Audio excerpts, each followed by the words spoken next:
Shalom. All praises to Yahweh Ba'ashem El Shai Ba'ashem Dash. Double honors unto the elder apostles, the Greek millstone, all well. And shalom to the whole full elect. This is by Allah. And this is news and prophecy and news update. The date today is the 8th of October, the hopeful year of um, destruction, deliverance, and judgment. All right. 2025, you know. So I got an article here, and this is in uh, based upon, well, what Trump's got going on. I'll read the headlines from yahoo.com. Trump calls for Chicago mayor, Illinois governor to be jailed. All right, so this is all off the heels of the whole situation now with ICE, and I believe they got the National Guard down there as well. Um, I think recently, but if you've been seeing some of the stuff that's been online, you know, it shows you that this is getting to fever pitch in terms of you know, ICE going about the place and rounding up illegals, you know, people with criminal records and things of that nature, or just people, solely people that are here, I'm not in America, people that are over in America illegally. All right. So I'll read a bit of this article. I got some other bits of information as well. So Lord willing, you be edified. So this is Chicago Washington Reuters. U.S. President Donald Trump on Wednesday called for Chicago Mayor Brandon Johnson and Illinois Governor J.B. Pritzker to be jailed, accusing the two Democrats of failing to protect federal immigration officers without offering any evidence. Trump's comments posted to his social media platform come as the Republican president has ordered National Guard troops to Chicago, the nation's third largest city. This is somewhat of a feat, all right? Despite objections from local and state officials. So the people that are within that state locality feel more than uh,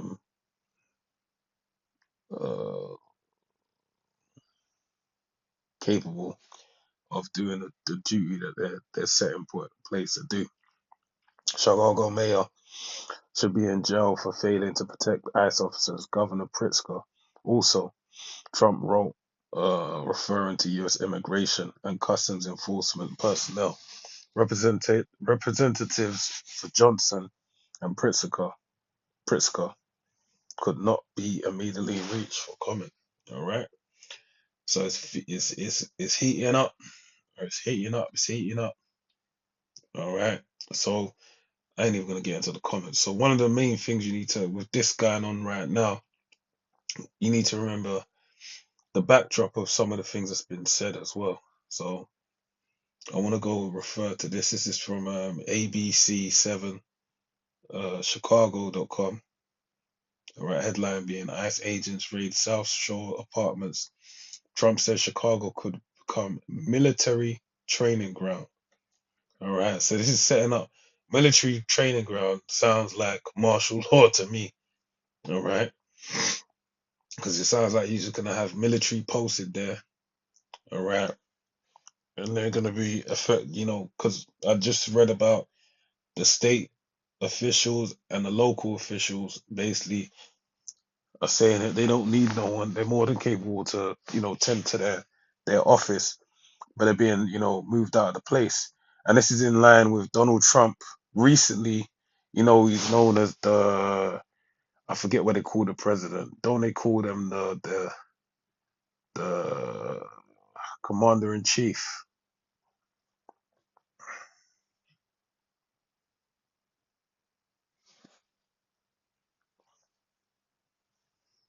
Uh,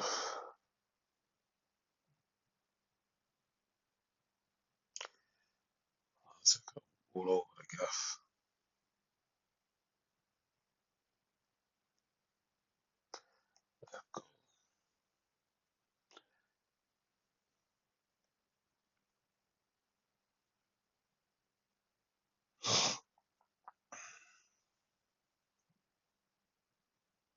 United Kingdom, United States. All right. So this commander in chief on Wikipedia on the United States, it says according to Article 2, Section 2, Clause 1 of the Constitution, the President of the United States is Commander in Chief of the Army and Navy of the United States and of the militia of several states when called into actual service of the United States. There have been 45 presidents of the United States, counting Grover Cleveland and Donald Trump once, but there have been 47 commanders in chief of the United States due to the fact that Dick Cheney and Kamala Harris each temporarily held the position of acting president under the 25th Amendment. All right. George H.W. Bush was also temporarily acting president, but later was elected president. Since the national security of 1947, the commander in chief provision has been understood to mean all United States armed forces, all right, U.S. ranks have not, uh, sorry, I read that a bit wrong.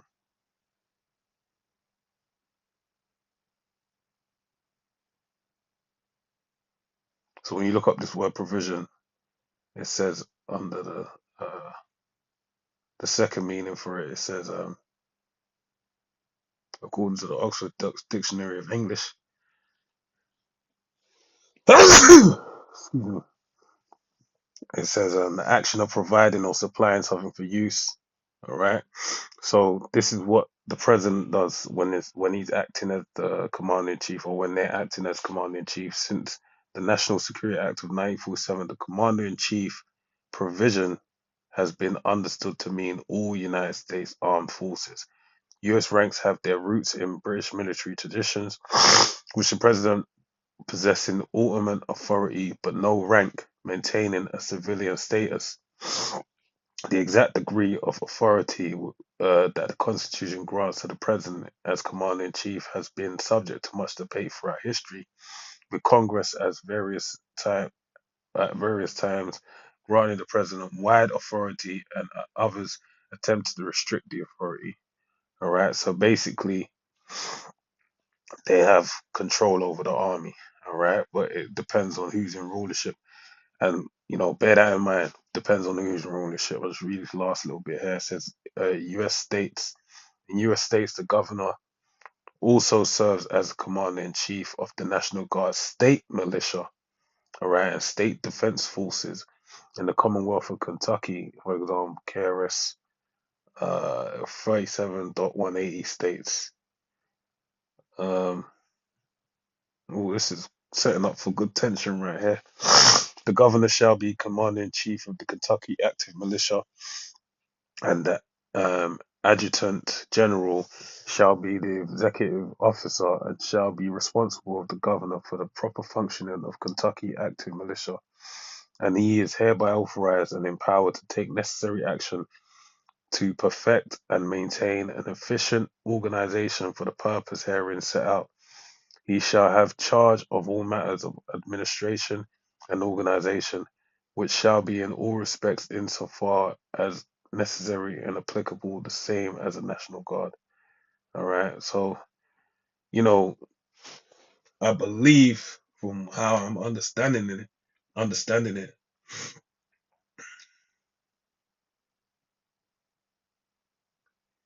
that uh, the state militia, National Guard, and state defense forces are under the government's power. So this may even be a play what's going on here. All right.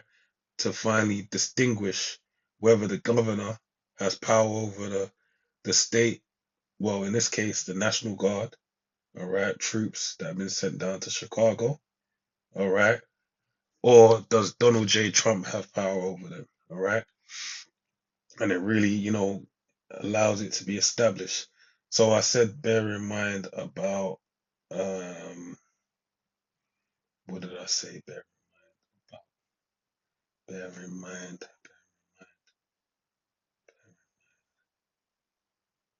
bear in mind.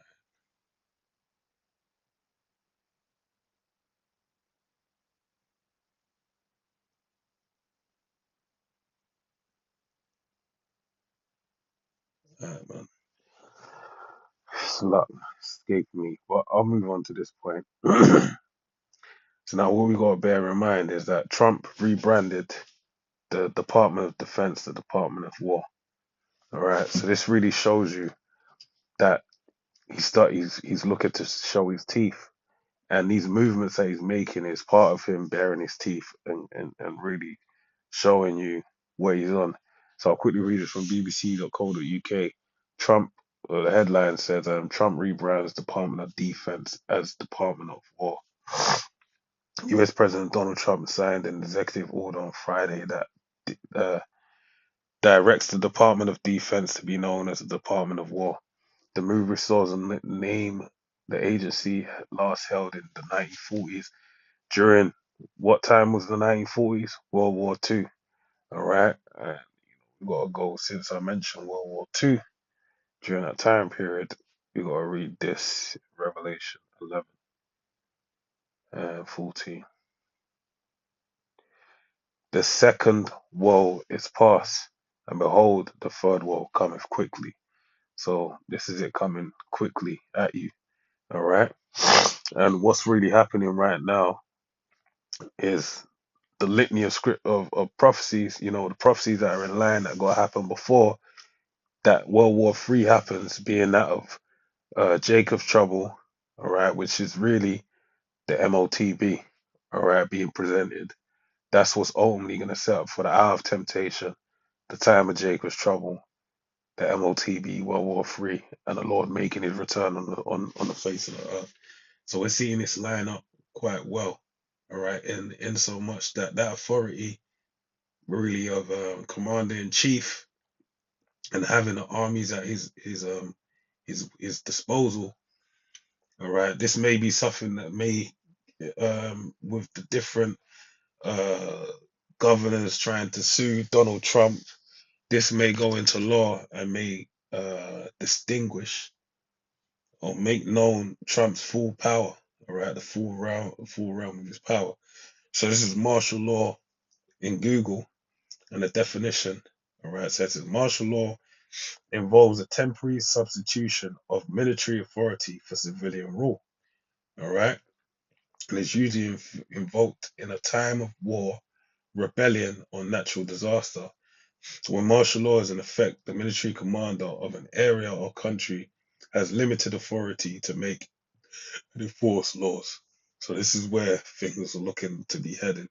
All right, with all these things coming about, and the fact that Trump is saying, "Oh, this is why I went here," actually, that he will make this an example. So I'll quickly read that and I'll close out with some scriptures. So this is from Trump suggests Chicago should be training ground for military. The same ABC article. So it says, meanwhile, Trump is putting Chicago back in the spotlight on Tuesday. Tuesday, I've been watching too many of the meme videos. I didn't realize we say Tuesday. But meanwhile, Trump is putting Chicago back in the spotlight on Tuesday, saying it is one of the several Democratic cities that should be used as training grounds for the military. And while federal agents continue their efforts as part of the operation, Midway Blitz, Illinois Governor J.B. Pritzker and Chicago Mayor Brandon Johnson raised new concerns in response to the president's suggestion that Chicago could be used as a proving ground for the National Guard. Right, so this is really just showing you the temperature of what's going on. This is the third largest city in America. All right, the third largest. So ain't no, that's not you. You gotta really understand that ain't a light thing, all right. And I mean, it's the most justifiable. It's it's a powder keg or a way to explode because you got them YNs down there, all right. They will get an irate when they heard the National Guard. These niggas are crazy, man. These are crazy. They'll get irate when they heard the National Guard gets out there, and then they started talking about they got switches. Well, hey, man, Jake crazy, man. But yeah, so it's the correct proving ground. It's probably the best place to go because you got urban warfare being used on a high level down there in Chicago.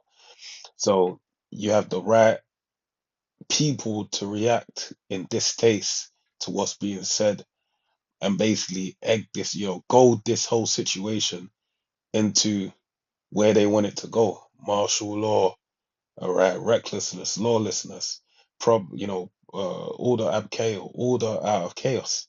All right, they bringing about the right level of chaos to bring about the right level of order, being the new world order. All right. So it says, DHS has been ramping up its immigration enforcement efforts, and it shows a force in Chicago, with armed border patrol agents making their presence known downtown in recent days. And you, Jakes, ain't done nothing. Yeah, you ain't showed them no switches. And it's funny because I read it before. They said they're putting. Well, I went over it, but they said they're putting Jake Blacks in one van and illegals in another van. So you know, yeah, there says they had black people in one van and immigrants in another van. So, the perfect situation this is because you guys aren't reacting to, like I always say, I ain't been inside, all right, but I've heard of this from many people from yonks from time ago. Say if someone violates your cell, even if you ain't even if you ain't pally with your celly, you got a set pace. All right, set pace. I mean, you basically have to, react violently to someone coming into your cell unannounced, even though it's your cellmate's beef. And the reason why is because it sets a precedent as far as people knowing that they can't play with you, regardless of, them having a problem with the other person. And this is kind of that situation because they'll get all irate, but now they're looking and saying, well, they ain't got nothing to do with us. But the reality is, like this this is, them clawing their way in and establishing some footing, all right? And ultimately gonna lead to that time that we've been talking about. So it says uh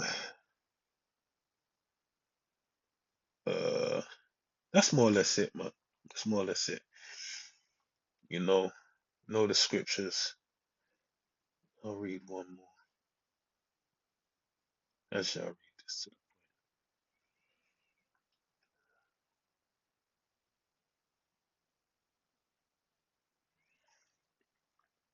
in Jeremiah. I'll read this.